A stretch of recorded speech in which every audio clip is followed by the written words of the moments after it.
भगवान विष्णु को समर्पित पौष माह के कृष्ण पक्ष में पड़ने वाली एकादशी को सफला एकादशी के नाम से जाना जाता है।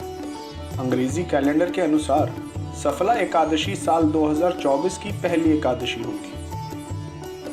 सफला शब्द का शाब्दिक अर्थ होता है समृद्ध होना या सफल होना। सफला एकादशी का व्रत करने से सभी शुभ कार्यों में सिद्धि का आशीर्वाद मिलता है और जीवन के हर क्षेत्र में सफलता प्राप्त होती है।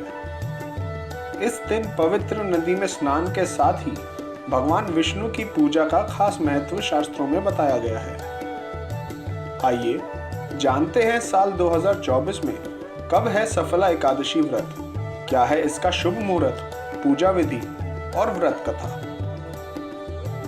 पंचांग के अनुसार पौष माह के कृष्ण पक्ष की एकादशी तिथि 7 जनवरी 2024 को प्रातः 12:41 पर शुरू होगी और अगले दिन 8 जनवरी 2024 को प्रातः 12:46 पर समाप्त होगी। ऐसे में उदया तिथि का व्रत 7 जनवरी को रखा जाएगा। व्रत का पारण 8 जनवरी 2024 को सुबह 6:39 से 8:59 के बीच किया जाएगा। सफला एकादशी व्रत पूजा विधि इस प्रकार है। सफला एकादशी के दिन प्रातः जल्दी उठकर स्नान आदि करने के पश्चात व्रत का संकल्प लें। अपने पूजा घर में या मंदिर जाकर विधिवत धूप दीप से पूजा करें। उन्हें तुलसी के पत्ते, अगरबत्ती, सुपारी, फल और नारियल आदि अर्पित करें। सफला एकादशी व्रत के महात्म्य की कथा पढ़ें। पूजा संपन्न हो जाने के बाद आरती करें। रात में जागकर भगवान के भजन कीर्तन करें। इस व्रत में रात्रि जागरण को आवश्यक बताया गया है। मान्यता है कि रात्रि जागरण के बाद ही इस व्रत का पूर्ण लाभ प्राप्त होता है। द्वादशी तिथि को स्नान आदि करके पूजन करें। इसके बाद भोजन बनाकर किसी ब्राह्मण को खिलाएं और दान दक्षिणा दें। तत्पश्चात स्वयं भी भोजन ग्रहण करें और व्रत का पारण करें। सफला एकादशी व्रत कथा इस प्रकार है। पौराणिक कथा के अनुसार चंपावती नगरी में महिषमान राजा के 5 पुत्र थे।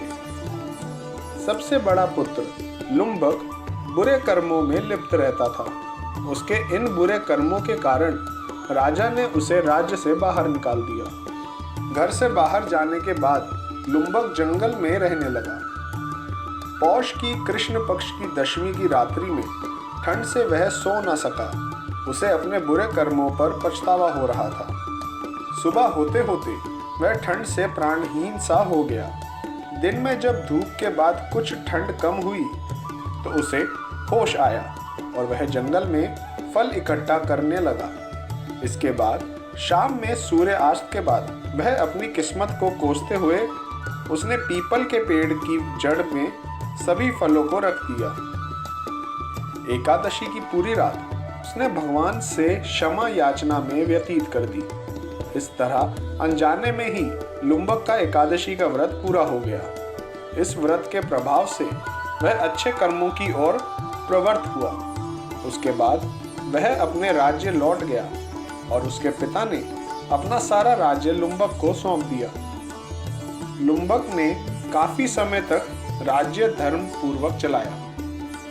कुछ दिनों बाद लुम्बक को मनोज्ञ नामक पुत्र हुआ, जिसे बाद में राज्य सत्ता सौंप कर भगवान की खोज में तपस्या करने निकल गया। लुम्बक को मृत्यु के पश्चात विष्णु लोक में स्थान प्राप्त हुआ।